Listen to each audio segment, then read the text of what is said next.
Hi mga Yads! Good morning and welcome back to my channel! Isa na naman pong panibagong vlog mga Yads. And this time, samahan niyo po akong maglinis ng aking microwave oven. Ito, sasampulan ko na po, ano?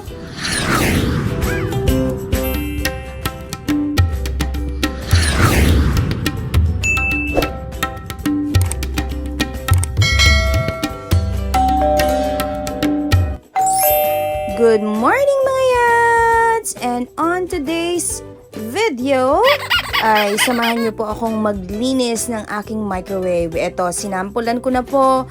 Nag-init ako na nakabukas, walang lid para po madumihan po yung loob ng microwave natin. Pero ito lang po yung nagawa niya for the meantime. Pero nag-leave po siya ng smell. Kaya po yun po yung tatanggalin natin. Or ginagawa ko, merong water and vinegar or water and calamansi. Pero yung papakita ko po today is yung water and dishwashing liquid.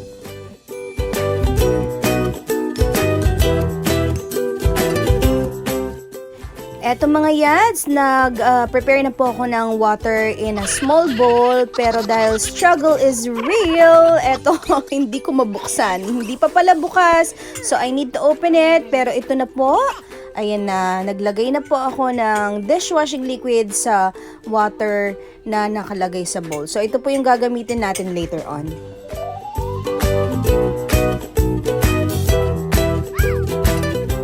So, umpisa na po natin. Let's put the mixture of the water and liquid detergent inside the microwave. Syempre po. And then, iset lang po natin yung timer for about 2 minutes. Pwede na po. Or kung gusto niyo na pong mas konti lang eh. But I prefer na 2 minutes para po yung water mas splash po all over inside the microwave. So, yun po. I set it for 2 minutes. Then, hintayin lang po natin siya mga Yads.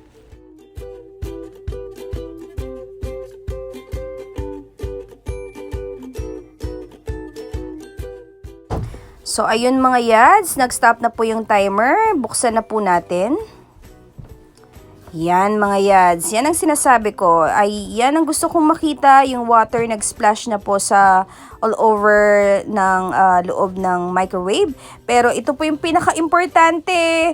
Huwag po natin kalimutang alisin from the saksakan bago po natin linisin. Ano po?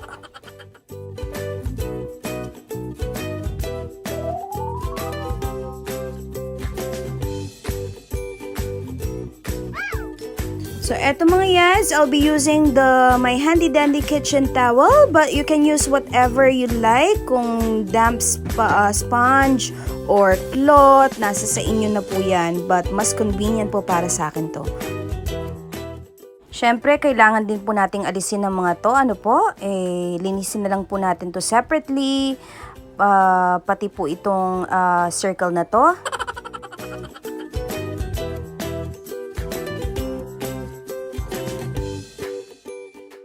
So, yan mga Yads, nag-start na po akong linisin ito using my paper towel. So, wala naman pong problema, napakadali naman pong i-glide at saka dahil po dun sa water and mixture ng detergent, mas madali pong maalis yung mga greases na nakakapit dyan sa mga gilid-gilid, yan. So, yan, kailangan nyo lang pong i-reach, lalong-lalo na yung mga end, yan, mga gilid, dito sa side. And yung pong bakal na yon, hindi naman po masamang mahawakan yon. So, linisan nyo rin po yun mga Yads. And also, don't forget dito sa upper part, kasi minsan nane-neglect natin dahil hindi natin nakikita. Pero dyan po, mas tumatalsik yung mga pagkain. So, yan po. So, don't forget to clean also yung back part ng door niya.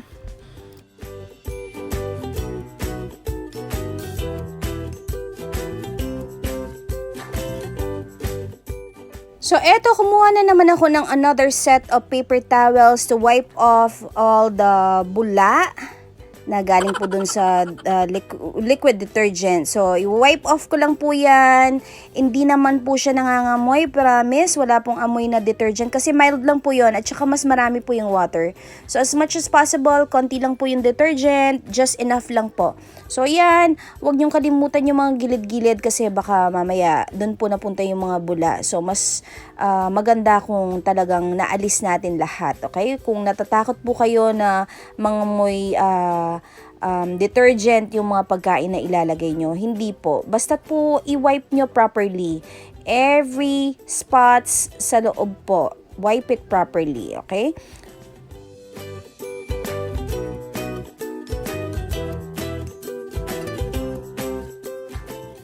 So, syempre, wag din po nating kalimutan itong part na to, which is na kung nakikita nyo naman po, marami po siyang bula. So, mas asikasuhin po nating maalis ang mga yan. Ano po? Yan, sa mga gilid-gilid.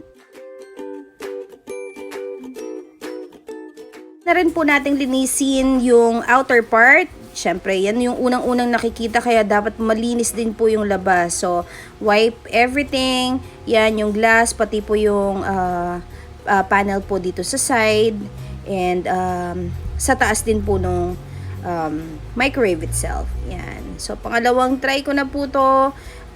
Kumuha na naman po ako ng dry towel and for the last time, i-wipe off ko lang po lahat just to make sure wala pong basa and this is already good.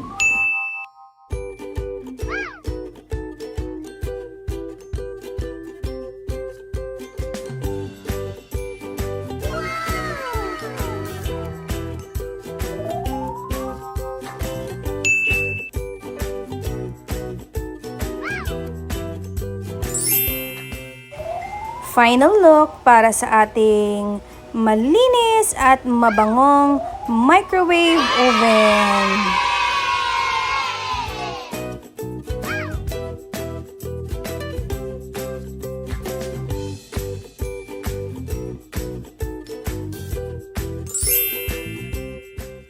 So, dyan na po nagtatapos ang ating video mga yads. Hope you enjoyed watching. Kindly like, share, and subscribe to my channel, Mommy G Diary. Turn on that notification bell para po every time na may upload po ako, ay man-notify po kayo. Comment down below for any content suggestions or anything na gusto nyo pong malaman regarding this video. Salamat po muli. Till our next vlog. Bye mga yan!